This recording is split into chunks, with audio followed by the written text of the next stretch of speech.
shows has been how to pastor the women in the house of God. And today we're hoping that we are able to get to the final aspect of this format to deal with some of the really tough questions. And I'm just hoping that the rest of my crew calls in this morning. I'm just trying to send some messages now. We're having a problem with one of the phone lines.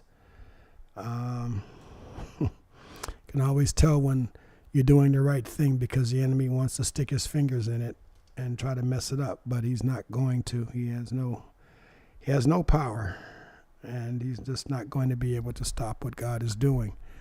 Let me see here. In the meantime, let me send if you wish to call in, it's 617-282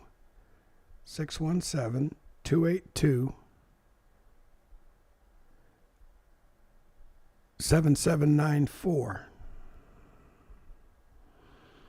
7794. And we're hoping that people are able to call in on that.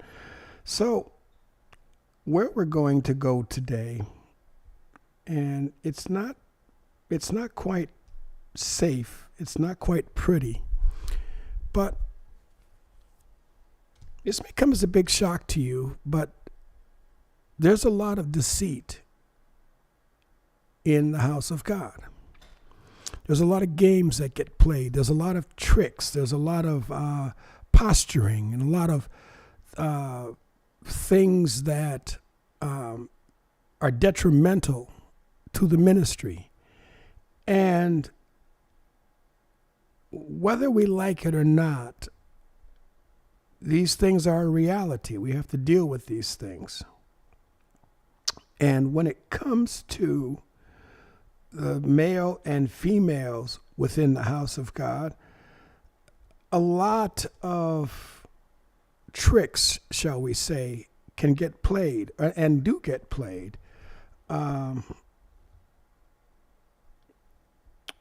And it's not necessarily good for the ministry when these type of things happen.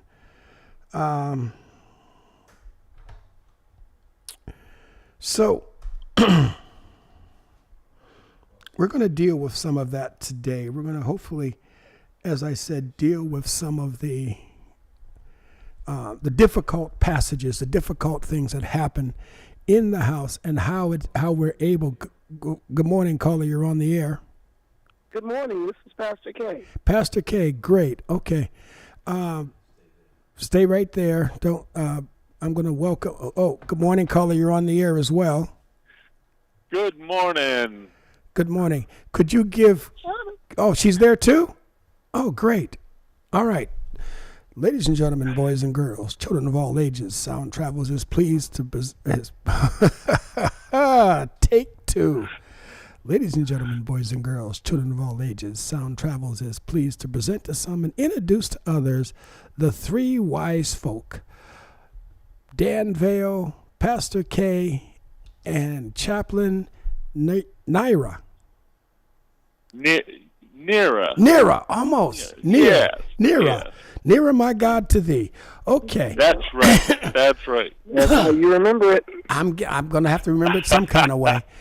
I can hear a voice talking in the background, but I don't know who it is. It's most likely we're gonna get rid of that right now. All right, because I don't hear it here, but he just stopped it, so you shouldn't hear it anymore. All right. No, it's stopped now. Yeah. Okay, that's what it was. Okay. So we're going to deal with some of the really hard passages. Now, as I started to say, here's the problem. The house of God is a reflection of the world, and the world has people in it, and in it are male and female. He created them. At another time, I had a very long conversation with my trans friend from Canada. We spent a couple hours, and it was very enlightening to me. Oh, my volume or overall volume? There you go. Yeah. Your volume. Yeah, my voice is nowhere near. I was explaining that I have what I've been calling preacher's voice. Oh, okay. God has taken my preaching to a new level, and this is the result. I can't talk for the next 2 days. Yeah, it's been quite interesting to let the Holy Spirit do to work its magic and to do its power within me while I'm up there preaching. It's amazing. It's a little scary, to be exact, but hey, to God be the glory.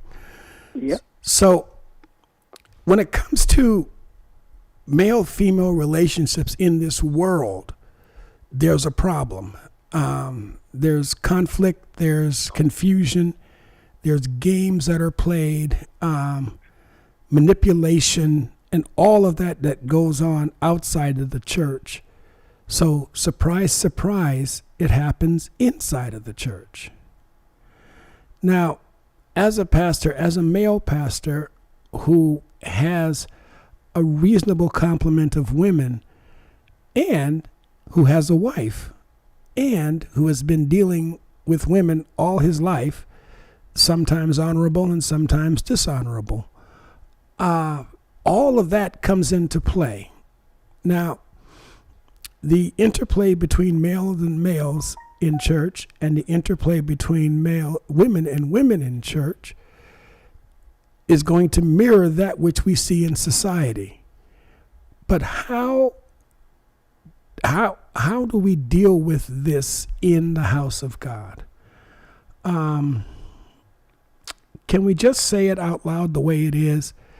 Women have used every tactic, every trick, every whatever to their advantage when it comes to dealing with men. A bat of an eye, a wink, a promise, a stall, all of those things. And men have used every trick that they have when it comes to dealing with women. So, does anybody want to just jump in right here and let's just put it on the table? We know that when, was it Miriam who stole the idols, and was sitting on them? No, that was Rachel. Rachel was sitting on them. And when she was asked, she said, I'm sorry, but that which is common to all women is upon me. Otherwise, I would rise. And I thought about that because when I was growing up and in my less than honorable self, I'd heard that one before. And I come to realize that did I deserve to be lied to because I wasn't being honorable myself, so it was okay? That I put myself in a position where a lie was necessary, so a lie came forward. I'm dealing with all this because in the house of God, how do we survive as pastors? Did we lose somebody? No. Or I don't know. How do we survive as pastors when it comes to dealing with... Hi. Okay, there you are. You're there. When it comes to dealing with women and men in the house of God. Anybody want to just jump in here?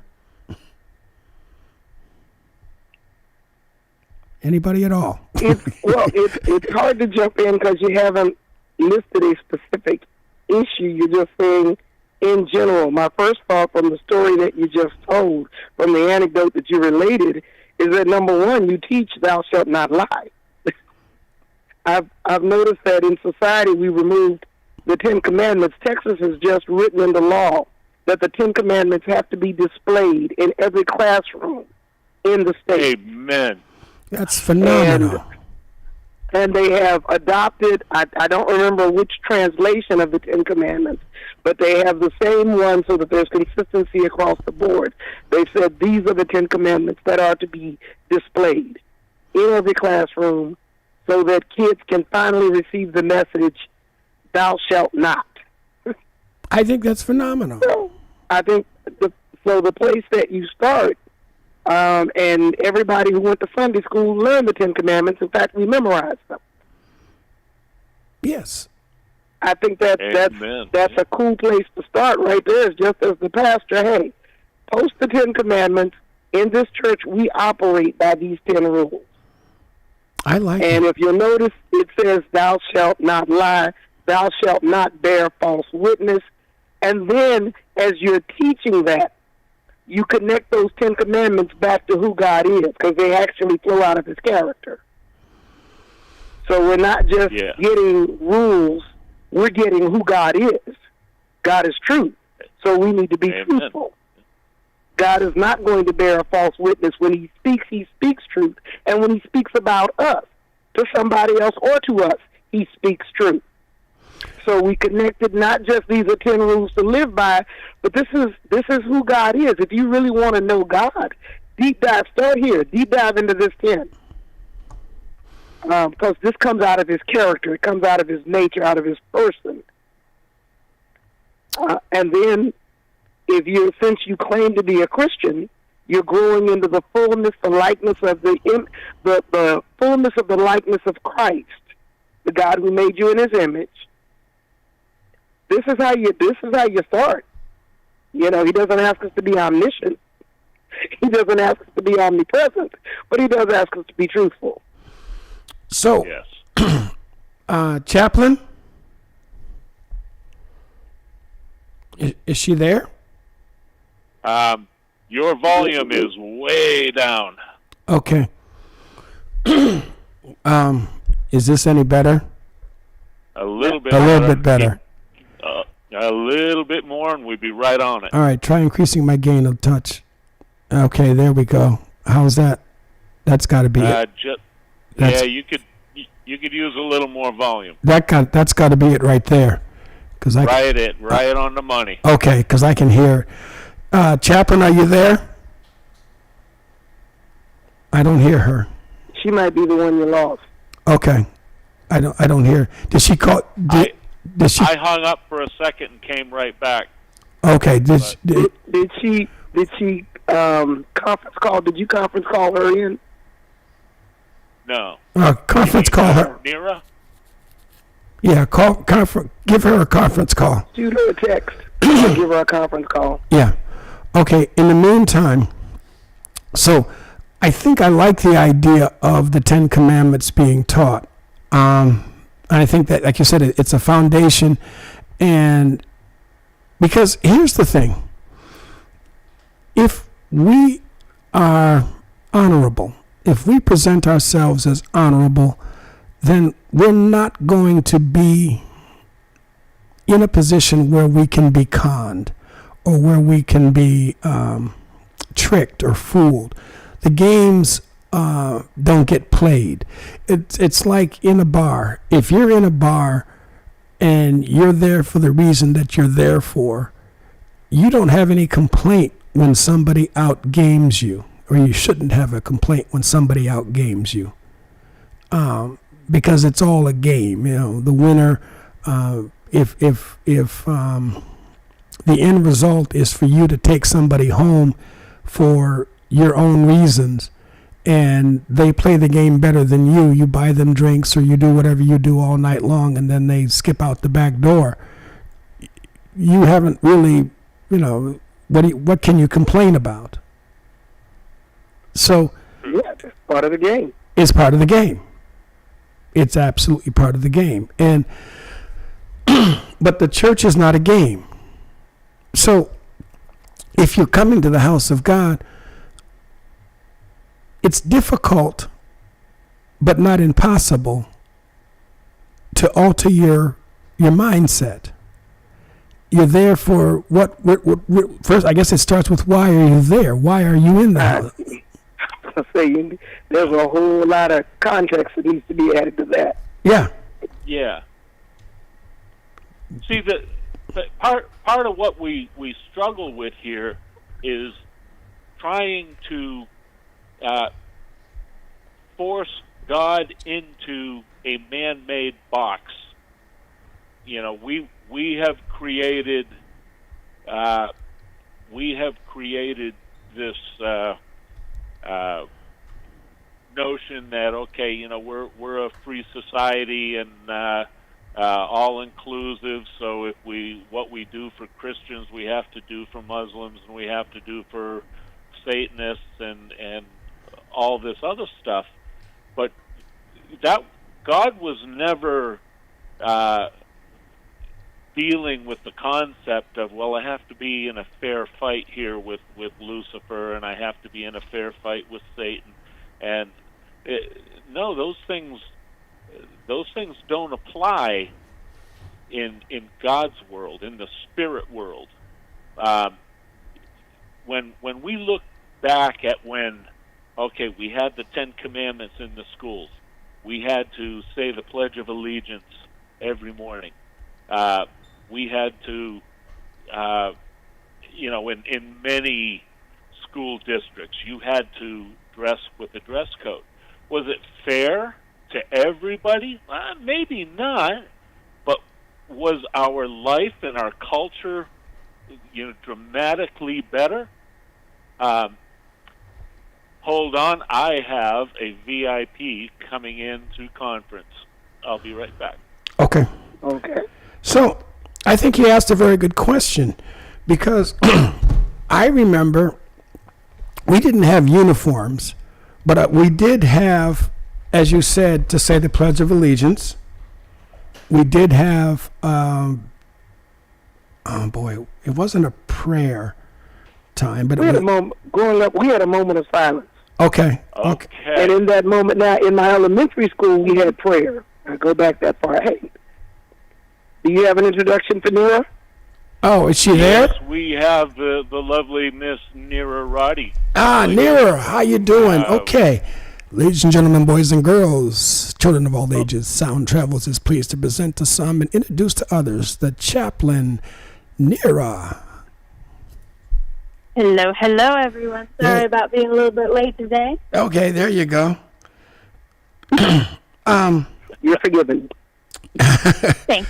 So, where we're at right now, Nira, is dealing with the intricacies of the male-female relationship outside of the church, which is fraught with gamesmanship, for lack of a better way, one-upsmanship or control, or all the different little tricks that we use. We do them so easily, we don't even know that we're doing them half the time.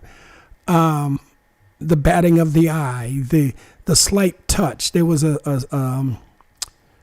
study done by somebody who had too much money and not enough time, that said, if a woman who's the counter person to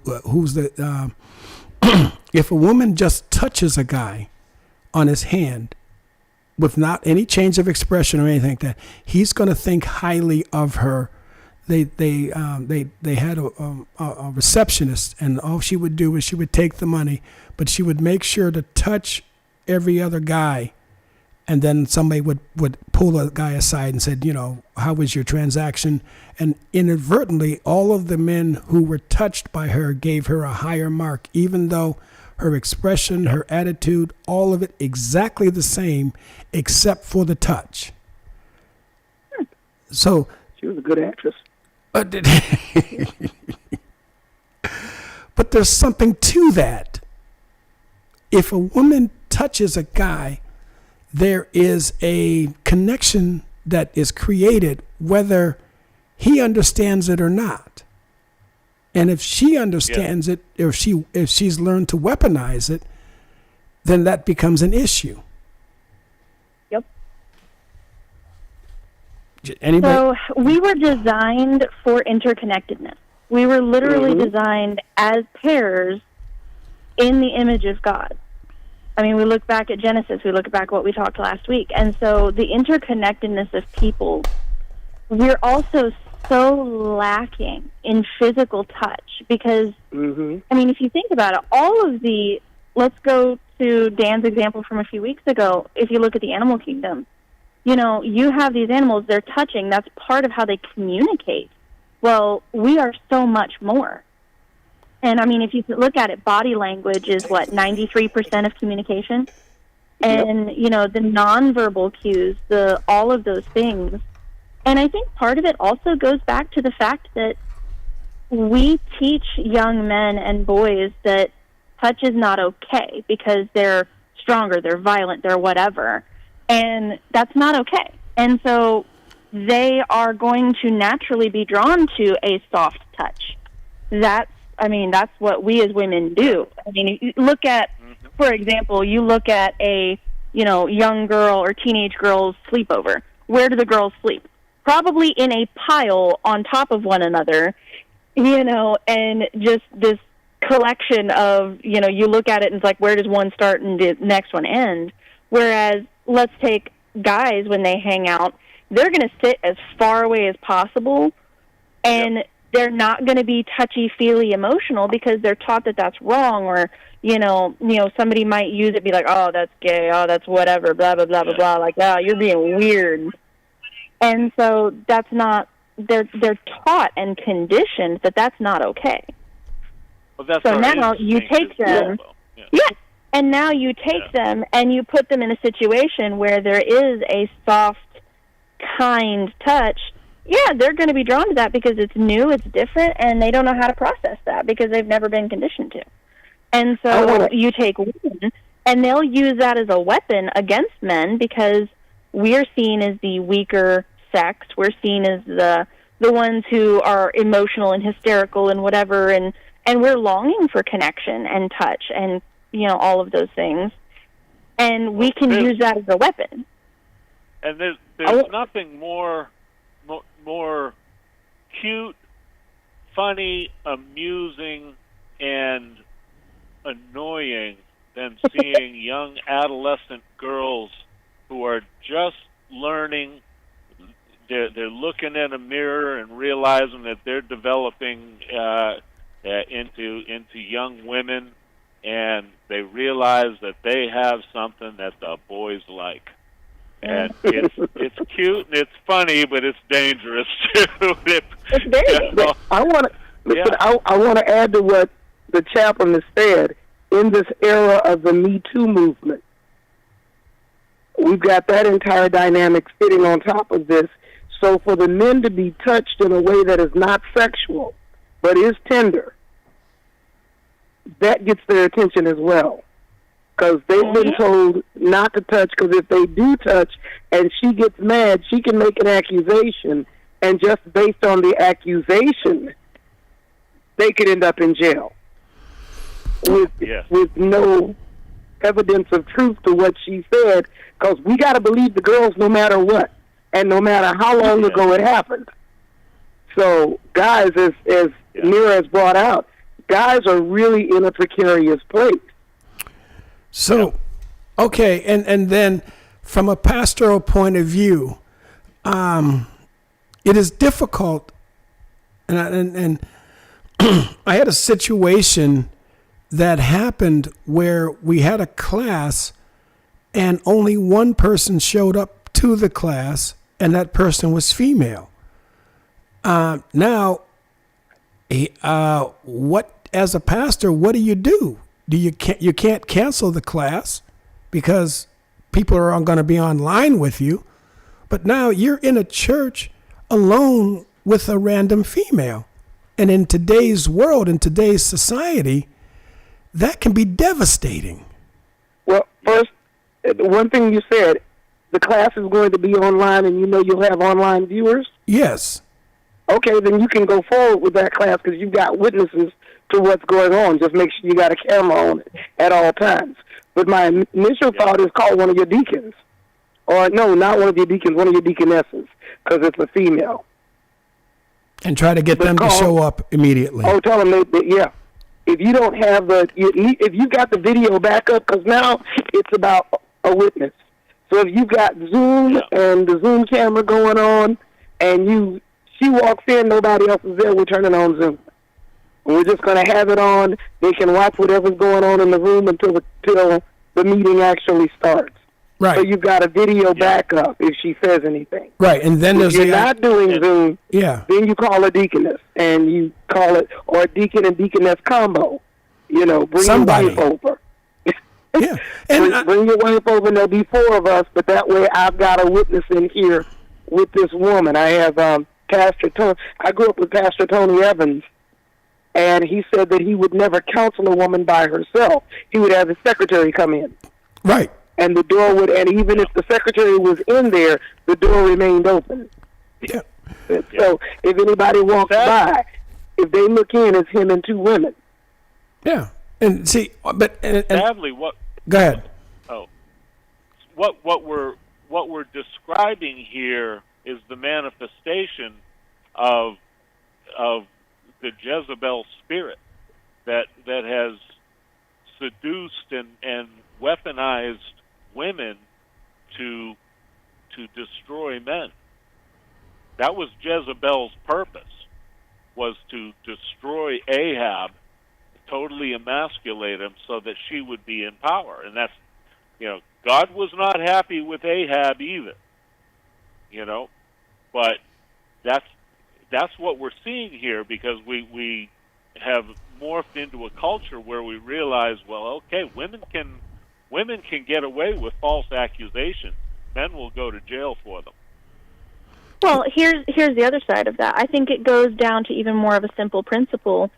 We have taken something that God called good, and we've twisted it, because men and women were created equally to be image bearers of God together. And we somehow have twisted this into someone is better than someone else. I mean, look at every single atrocity in our history. Boils down to someone thought they were better than someone else. Yep. Therefore, that someone else had to be destroyed. And so women think that they're better than men in some ways, and men think that they're better than women in some ways. And now we have this inequality that we're trying to fix, and we're doing it all wrong. And the other part of this, and when I said this, the world's greatest engineer, he looked at me really askance. He was like, "Oh my God, are you deliberately trying to tank your ministry?" And the answer is no. No, of course I'm not trying to tank my ministry. But this is a situation that could easily be said. It all happenstance, and who knows where this is, if this doesn't turn around and bite me 10 years from now, or whatever, because like you said, there's no statute of limitation on. But I did tell this person, I said, okay, in the future, make sure that you don't come to class without bringing somebody. If you don't think you can do that, then it would be better if you were on the Zoom or whatever. Don't do this. And they said they understood, and they got it, and they weren't offended by what I said. But as you can see, that's a defining moment. I mean, our church carries a whole bunch of insurance for this that I have to pay just to keep things from happening. But still, I was in a panic, and I'm not supposed to be in a panic. Well, because you should be focused on ministering, and the enemy was able to get into that and use that against us in something that should have never been a concern to begin with. Yeah, that's right. You should be concerned about teaching and discipling and ministering. And, like I've said before, as a biker chaplain, I work with men more than I work with women. And realistically, gender shouldn't play into that. You are made in the image of God. You are a child of God, hopefully, and I'm ministering to you. I'm discipling you. I'm praying for you. I'm working with you to bring about the gospel. Gender shouldn't play a part in that regard, but we should be honoring what each brings to the table. And, Right. all of these differences, all of these little nuances, all of this stuff has come about because we're humans and we like everything to have a title. We like everything to have a box and a place. And God is so very simple in his message, in his love for us. And we just take it and make it so complicated because we've twisted it and we've added all these extra layers that never meant to be there because we're human. Yeah. Well, the simplicity of the gospel is its strength, and admittedly, it gets complicated when we start monkeying with the simplicity. And then go ahead. Well, go ahead and finish your statement, and I have a question. When it comes to these type of situations, you've got people, we tell everybody, come as you are. And if you're coming from a society or from a culture that sees men as either payers or players or abusers or suckers because of all the men that have been in your life or that you've allowed in your life or that have forced themselves into your life, how do you now look at a male pastor in his true sense? Go ahead. Any respect. With any respect, or, go ahead, somebody. Yeah. You're saying, so for a woman who's got that kind of a negative background with men, Yes. how does she handle a male pastor moving forward? Yes. The pastor's going to have to stress that he understands her history, in my opinion, understands her history, but he's not like them. And then he's got to do the things that demonstrate it. The question that I have, though, is why do you put the onus of protecting you in a Bible study on her? You said, I told her, come back with somebody. Why don't you, as the pastor and the one who is not liable for damage, liable for damage, why don't you take the responsibility of saying, you know what, so if this doesn't happen again, I'm going to assign a deacon and deaconess couple and have somebody here, even if I'm bringing in a teenage kid, something. But I'm saying, why don't you take the responsibility of covering her in that way rather than telling her to cover herself? Because if she's a single woman, or like I was in Boston, a single woman with no family. I think it's again, this is, the transparency here is great. I think you're right. And I didn't, and again, transparency. I didn't think of that because I was, in that moment. in the moment, I did not think of it, just flat out. I was at that point, because especially when you tie the whole history of everything that has ever gone on in that building, and it, New Bethel, you can find us on the internet. You can find, what has happened in the past on the internet. It's a church that has risen from the ashes of such events. And I've done as much as I can, if not all I can, to ensure that everybody understands that was then, this is now. Mm-hmm. And when and again, this is the first time this has ever happened. So, like you said, you're right. As the pastor, I have to take ownership of it, and I should make sure that never happens. There always has got to be somebody there with me, period, on those days when we're going to have these classes. And I have to demand, or like you said, ensure that never happens again. So you're right. I am going to take onus on it. Definitely. Thank you very much. Although my ego doesn't like you a whole lot right now. The rest of us think you're right on point.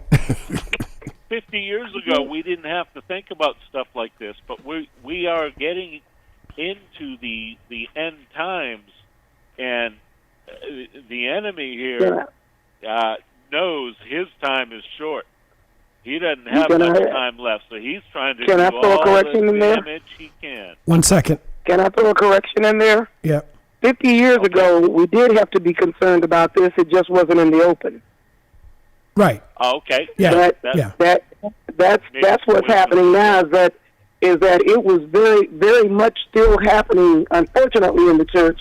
But all of the lawsuits against the Catholic Church, the Boy Scouts, several Baptist churches, and Dan and I both know probably of a few pastors who got ran out of town because they had slept with every woman in the congregation. Oh, yeah. And then produced children. So sin has always been, since Adam and Eve fell, sin has been in the world. Right. And it's just, but now as we're hitting these end times, the cloak has been removed because society has said, you know what, we can now throw off all restraints and become like Sodom and Gomorrah, right, which is what we're seeing. And the evidence that this has always been around is we had Sodom and Gomorrah. Right. And then we had Roman emperors like Caligula, you know, and then you get to the Playboy and all the other stuff. So it's just being made apparent, which means the church now has to work even harder to show a distinction between the church and the world. Right, and it's difficult when the church looks like the world. When we have, boy, I remember, see, and again, this is where the Cleveland comes out of me. I knew real Mac Daddies. I knew real pimps. I knew one of the pimps that decided he was going to take me under his wing and try to train me, either that or convert me. I don't know which. This dude had 3 women. Probably both. Yeah, probably both. This dude had 4 women and 3 guys on the corner. So he was an actual pimp. And Hollywood doesn't got a clue when it comes to portraying real pimps because they focus on the dress and the cars. And it's literally has little to nothing to do with the dress or the cars. It is all a mindset. It is all an attitude. And games that are played on levels that are just frightening when it comes to the manipulation. Mm-hmm. So, and that almost never gets portrayed properly in terms of the movies or Hollywood or stuff like that. But the same issue happens when you have a pastor who once was of the street. If you start digging into how he operates his ministry, you're going to be disappointed because there's a lot of the sameness there.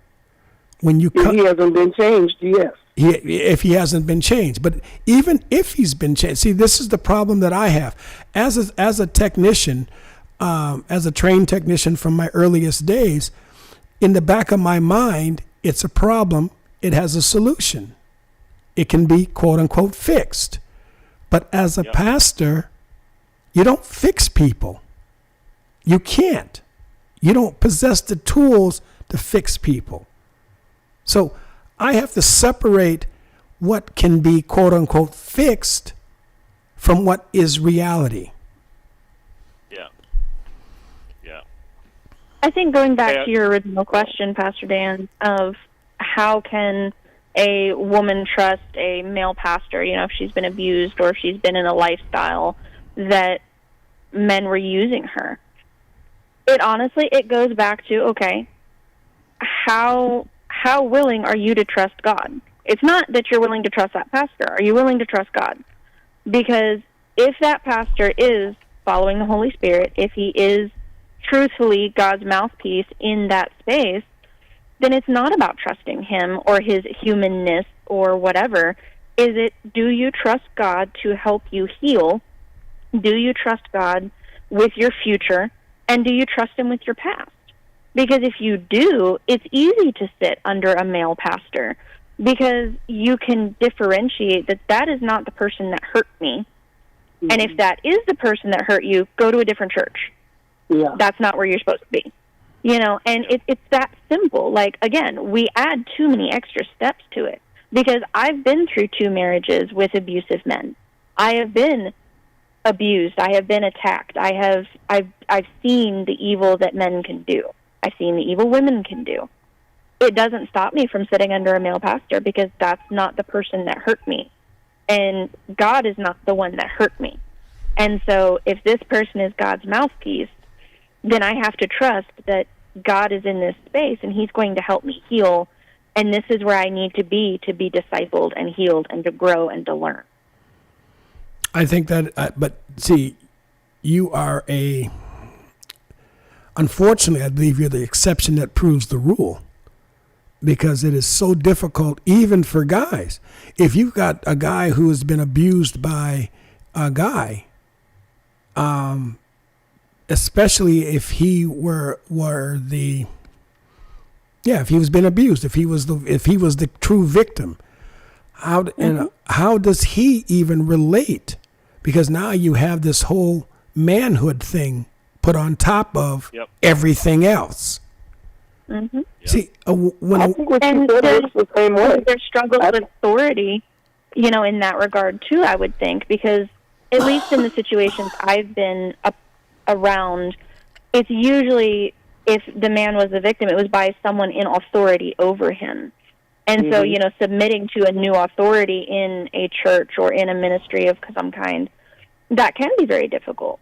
But again, do you really trust God or you don't? I mean, there's really no other options. And if you do trust God, then you're willing to put that risk there because you know the risk, because obviously people have hurt you. And you're putting yourself at risk, yes. But are you putting yourself at risk to mankind, or are you putting yourself at risk to God? And it does require a level of spiritual maturity. It really does. But at the same time, God also says, unless you become like little children can be completely devastated by people around them and still love them and still trust them and still look for the best in people, because that's just what kids do. Right. And we have to kind of remember, hey, we used to be kids too, and we can still have that childlike innocence, because there's a difference between innocence and ignorance. Mm-hmm. And, I'm not being ignorant of the fact that people can be evil and malicious and terrible and abusive and whatever. But I can still be innocent in the fact that, you know what? God loves me. I am made in his image.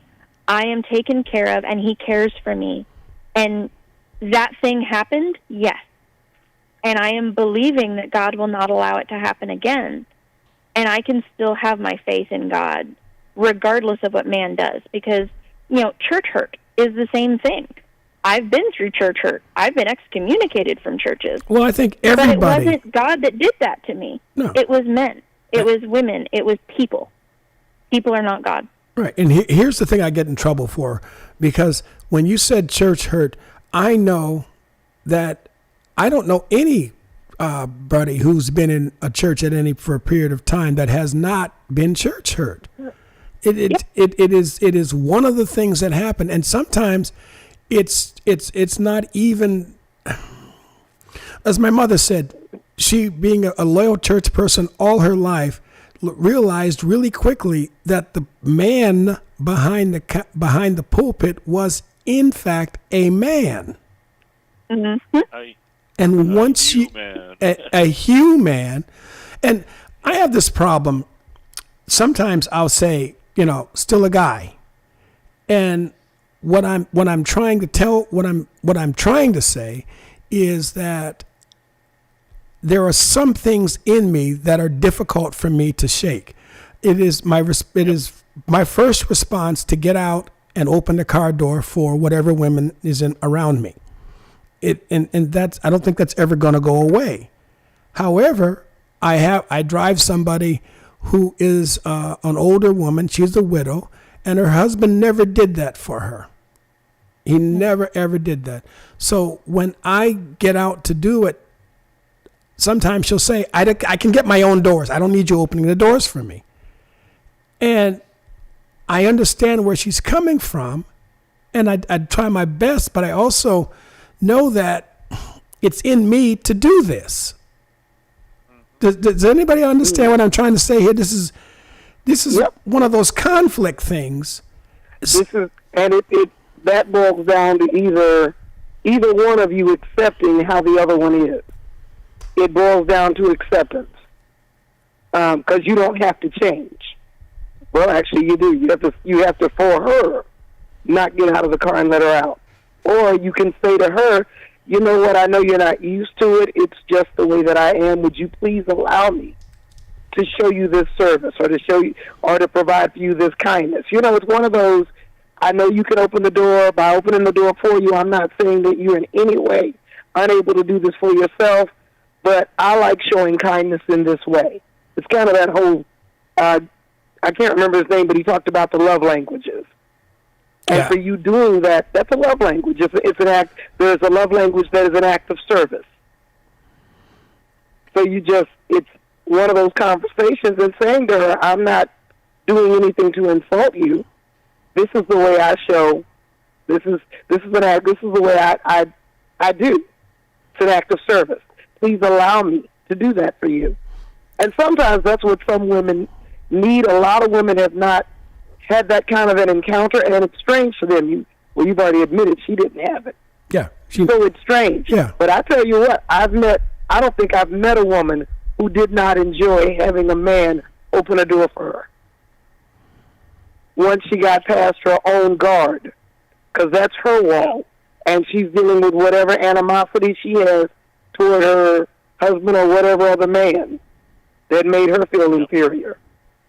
And you've just become the replacement for them. We walk a fine line with that, though, because how much are we willing to bend over and adapt to someone else's needs and cares before we start sacrificing part of who we are? Well, and so we have to be careful have with the that. conversation. Yep, have the conversation. Yeah, exactly, because we have to be real careful with that, too, because, we are... we're not supposed to walk around on eggshells. We're supposed to show respect. And sometimes that does mean, you know what, maybe respecting her in that moment means sitting in the car and not doing it. And that's where you really have to be in tune with the Holy Spirit, because it's not up to us to break down their walls. That's up to God. It's up to us to show who He is. So it's like, okay, well, what would Jesus have done? Let's throw it back to the 90s here. What would Jesus do? What would He do in that situation? Would He stay in the car, or would He open her and show that kindness? And maybe that was the thing she needed to break down that wall. And it just comes back to how closely are we walking with Jesus, because we can't expect other people to be. That's why, again, I say have the conversation. Yeah. If she says, no, I want to open my own door, okay, sit in the car. Yeah. From that point on, you don't get out. Yeah. It's the same with, you go back and you've offended somebody, you go and ask for forgiveness. Well, you don't keep asking for forgiveness over and over again. Either they forgive you or they don't. Right. If they don't, okay, we're going to have to roll the way it goes this way. Because our relationship now is going to be limited, but you're the one limiting it. So once I've said, hey, I recognize my bad, I recognize that I've hurt you, and I apologize because it wasn't my intention to hurt you. Please forgive me. Then at that point, it becomes my responsibility to say, thanks, I really appreciate that. Whatever, no harm, no foul, or it's released, I'm good. Let's get this but one. If I say, no, I can never get over this, then that's me not getting over it. All right, we went through this hour pretty quickly. I was trying to close this out today, but clearly there's more on there's more meat on this particular bone. So the bone will never be empty. Well, yeah, but I think because there was a situation where my brother said to me, if his wife goes to a church and something happens to her in the parking lot, and there's none of the men in the church were out in the parking lot. She just and something happened. His response was, when you see me coming, start swinging. Okay. So and then I would ask your brother, what's your wife doing going to a church by herself if that's the way you feel? Well, and you see, this like I said, there's still a lot more meat on this particular bone. So that would be my response. If you want to throw down because whatever, then you need to be there to protect your wife and quit expecting other men to do it. Well, and that's the other issue though, because there's at that point there's that, and that's the logical sense when it comes to that beautiful thing called female logic. But there's also the man thing when there are two men. If I trust you enough to let my wife come to your church without me, and something happens to her, I'm holding you responsible. Whether it's logical or not, it's male. Well, again, have that conversation. You need to go to the pastor as the man and say, you know what, pastor?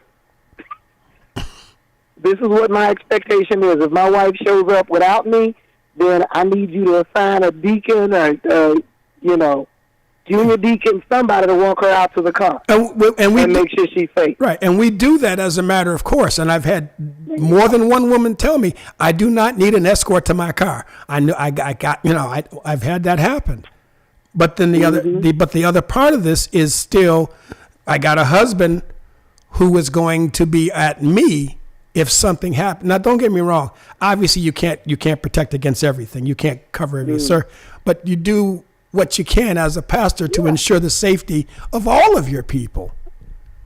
But that's where the woman should, in that instance where you say, this is what we do for everybody. We want all of our ladies to be safe. So, ladies, if you would, allow the brothers to be men and to walk you out.